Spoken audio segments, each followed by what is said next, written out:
distinguished faculty, especially Dr. Estes. Thanks for inviting us to dance this year. It's an inside joke, it's always a reception. Family and friends, thank you for helping us reach this day. Your fingerprints are all over this accomplishment, and you are inextricable parts of the people we've become. To my NPL classmates, your courage, honesty, wisdom, and strength are an inspiration to all the people you touch. The opportunity to be a part of a group as special as this probably comes by once in a lifetime. And if that's true, I hope we can remain close, not one day less than that. I gotta admit, I'm new to this field, to this line of work. Before I came to Penn, I was a teacher. I taught high school English. And when I would tell people what it was that I did, they seemed to understand. They had friends or family members who were teachers, or they still kept in touch with their own teachers from high school or university. And this gave us a common ground. It gave us a connection. And we had that connection until I told them that I taught in Camden. At that point, I lost most people. They still understood what it is a teacher does and probably what a teacher does in Camden, but I got the feeling that they wondered why I chose to teach in a place that is consistently ranked among the most dangerous cities in America. And I think reactions like that are not uncommon to many of the graduates sitting here today. You tell people you counsel kids, and everybody nods. Oh, counseling kids, I get it. But when you go on to say that it's probably more accurate to describe them as youth, and you're actually counseling them as they age out of foster care, some of the nodding stops. Or you say that you write loans, and people pick up their mental pencils and begin to connect the dots of your life. You seem to get what maybe your day-to-day looks like. But when you specify that those loans are very small and finance socially responsible entrepreneurship in rural India, most people look as though they've put their pencils down. In each case, it's not the what, but rather the why of our chosen profession that stumps a good many people. And obviously, people's reactions to us and what we describe as our careers and what we want, they're not born out of ill will. It's just that our explanations are not what they expected, or at the very least, not what they're used to hearing. And that's okay, because we've chosen a path less traveled, and we may very well get those same reactions for as long as we dedicate ourselves to social change. So then what do we say? What do we say about about why we've chosen service to others as our livelihood? How do we tell people why we do this work? I think the opportunity to say why occurs in our answers to some of the routine follow-up questions that people usually ask us. And the first one of those routine follow-up questions is, do you think you can change the world? And secretly, most of us do.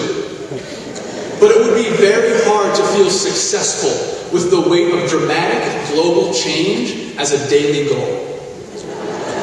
Rather, we work to change moments, to change the power and prospects of one person or one neighborhood, to change the feelings of the people in one room that we walk into.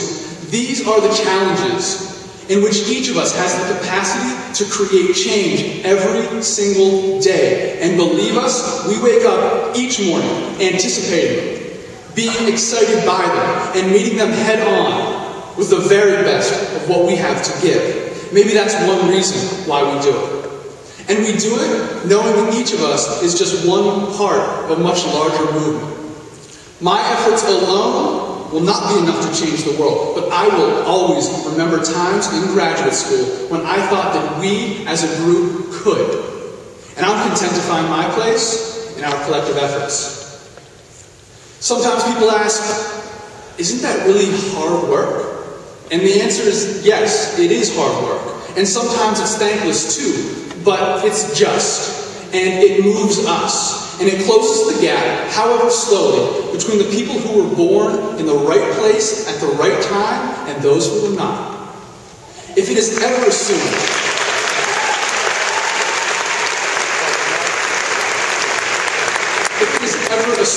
that the difficulty of this work in any way limits our capacity to be successful in it, I can't help but think of how the difficulty of this work is the exact same force that drives our passion for it, our dedication to it, and our unwavering certainty of our place in it. So yes, every day it is hard to stand up for others, but it's equally rewarding to watch people begin to stand up for themselves. And that is the possibility our work delivers. And perhaps that right there is why. Possibilities are why we do this work. Possibilities for equality, for empowerment, for justice. Those possibilities are at the core of our values, and we listen to them, and we live by them. And we want to dedicate our life's work to the pursuit of making possibilities real. I'm happy to think, and I'm happy to say, that maybe this is why we do this work. Keep dreaming of possibilities. Congratulations.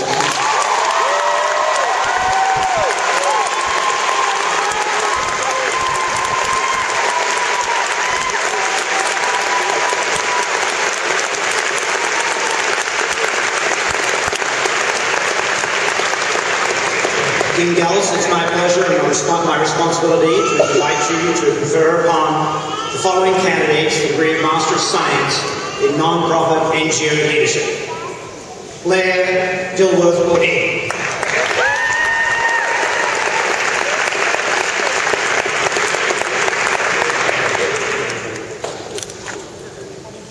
Kelly Ann Bowers.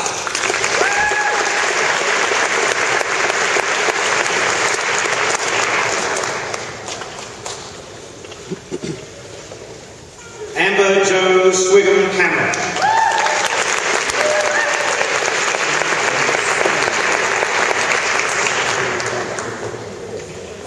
Chantel Ann Fitzgerald.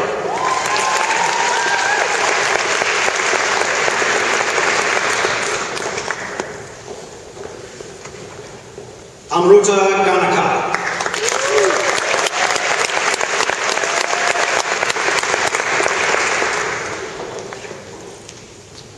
Singi Huang.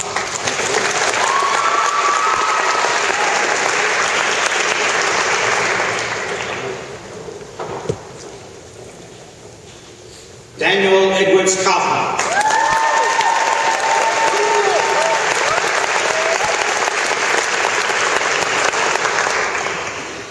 Jessica Michelle Levin.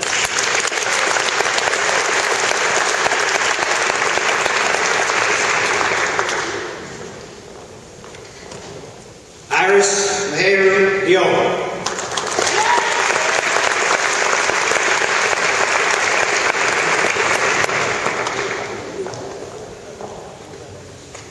Michaela R. Levins.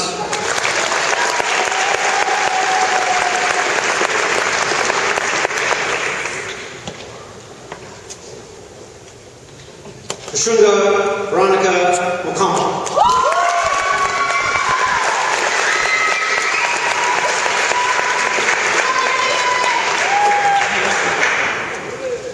Gabriella Uman Mifano.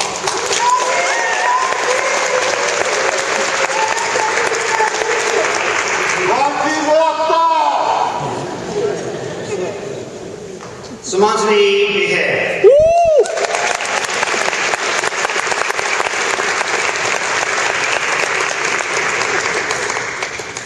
Ekaterina Olyanova.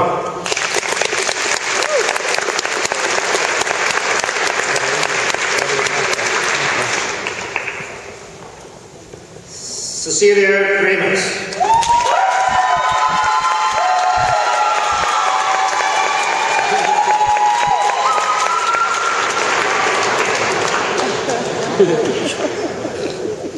Catherine L. Sanderson.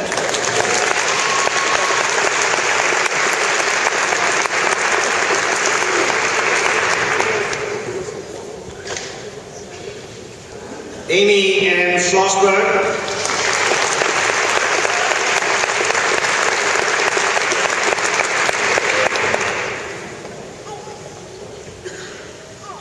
Sarah Critchfield Tavares.